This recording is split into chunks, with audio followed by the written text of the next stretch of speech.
పరిశుద్ధ నామమునకు మహిమ కలుగునుగాక. క్రీస్తునందు ప్రియ దేవుని బిడ్డలారా, ప్రభు అయిన యేసు క్రీస్తు పరిశుద్ధ నామములో మీ అందరికీ ఉదయకాల శుభములు తెలియచేయచ్చు ఉన్నాను. ఈ దినమంతయు మీకు మీ కుటుంబానికి దీవెనకరముగాను ఆశీర్వాదకరముగాను దేవుడు అనుగ్రహించాలని మీ కొరకై ప్రార్థిస్తూ ఉన్నాను. నేటి దినము కొరకు ఏర్పాటు చేయబడిన దేవుని వాక్యము కీర్తనల గ్రంథం 34వ సంకీర్తన 17వ వచనం.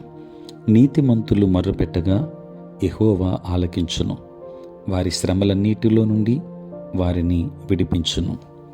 ప్రియులారా, నేటి దినము కొరకు ఏర్పాటు చేయబడిన ధ్యానాంశము ప్రభువును విశ్వసించుట.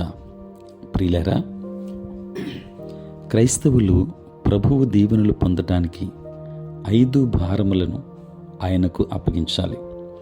మొదటిది, నీ చికాకుల విషయంలో ఆయనను విశ్వసించు.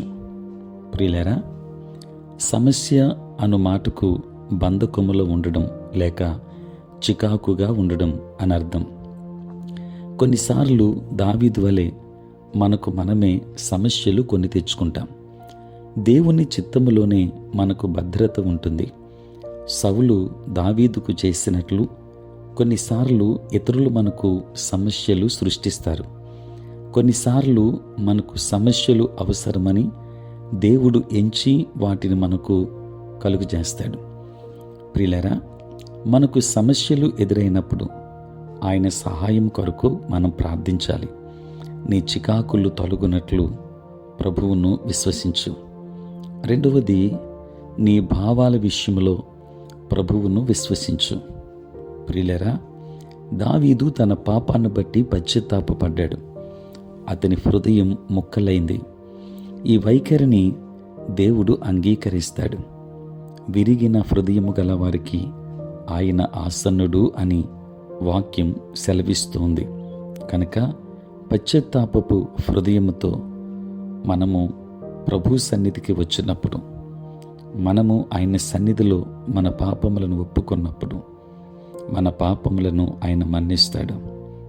మూడవది, నీ భవిష్యత్తు విషయంలో ప్రభువును విశ్వసించు. ప్రియులారా, కాపుదల అను మాటకు సంరక్షించడం, కాపాడడం అని అర్థం. సిలువపై యేసు ప్రభువారు ఉన్నప్పుడు అపవాది ఎంతో కీడు చేయసాగాడు. కానీ దేవుడు అనుమతించిన మేరకే వాడు చేయగలడు. దేవుడు తన కుమారుని కాపాడుతున్నాడు. ఆయన మనలను కూడా కాపాడుతాడు. ఎందుకంటే ఆయన మన భవిష్యత్తు పట్ల ఆసక్తి కలిగి ఉన్నాడు. ప్రియులారా, నాలుగవది, నీ శత్రువుల విషయంలో ప్రభువును విశ్వసించు. వారి పాపము వారిని సంహరిస్తుంది, చెడుతనము భక్తిహీనులను సంహరించును. నీ శత్రువులను ప్రభువుకు అప్పగించు, ఆయనే తీర్పు తీరుస్తాడు. రోమా పత్రిక 12వ అధ్యాయం 17-21 వచనాలలో ఈ సత్యాలు మనం చూస్తాం. చివరిగా, నీ వైఫల్యాల విషయంలో ప్రభువును విశ్వసించు. దోషారోపణ అంటే అపరాధం మోపబడడం అని అర్థం. దావీదు ప్రభువుకు వ్యతిరేకంగా పాపం చేశాడు. ఆ కారణంగా అతని హృదయం బ్రద్దలైంది. కానీ దేవుడు అతన్ని క్షమించాడు, అతనిని విడిపించాడు. దేవుని బిడ్డలారా, మంచి రోజును నీవు చూడగోరితే ఈ 5 భారాలను ప్రభువుకు అప్పగించు. నీ జీవితంలో గొప్ప ఆశీర్వాదాన్ని పొందుకుంటావు. నీవు క్రైస్తవుడు అయినప్పుడు యేసును నీ రక్షకునిగా విశ్వసించావు. ఆయన నీ పాప శిక్ష నుండి నిన్ను రక్షించాడు. అయితే అక్కడే ఆగిపోవద్దు. నీ జీవితాన్ని అనుదినం దేవునికి అప్పగించాలి. ఈ భారాలను ఆయనకు అప్పగించి ఆయన నీ కొరకు సిద్ధపరిచిన ఆశీర్వాదాలను పొందుకో. దైవాశీర్వాదములు మీకు మీ కుటుంబానికి మెండుగా అనుగ్రహించునుగాక. ఆమేన్. ప్రార్థన.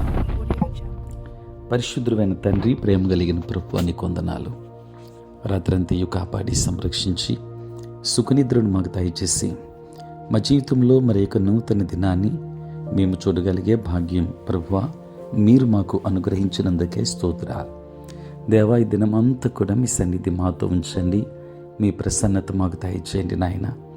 తండ్రి, నేటి మా పనులలోనూ, ప్రయాణములలోనూ, పరిచర్యలోనూ తోడుగా ఉండండి. బలహీనులైన బిడ్డలను బలపరచండి. అనారోగ్యంతో ఉన్న వారికి ఆరోగ్యాన్ని ఇవ్వండి. సమస్యలతో ఉన్న వారికి సమాధానమునివ్వండి.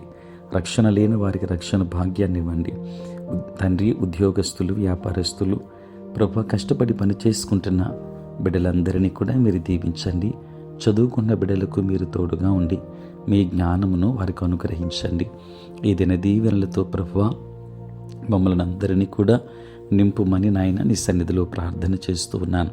కృపామయుడా, నీ సేవకులను మీరు దీవించండి నాయన. వారి పరిచర్యలో, ప్రయాణములలో మీరు తోడుగా ఉండమని మరొకసారి వేడుకుంటూ ఉన్నాము.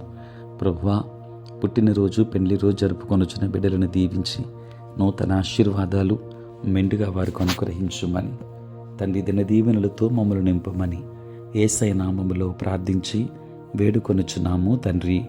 ఆమేన్. తండ్రి, కుమార, పరిశుద్ధాత్మ త్రియేక దేవుని దీవెన సదా మీకును మీ కుటుంబానికి తోడై ఉండును గాక.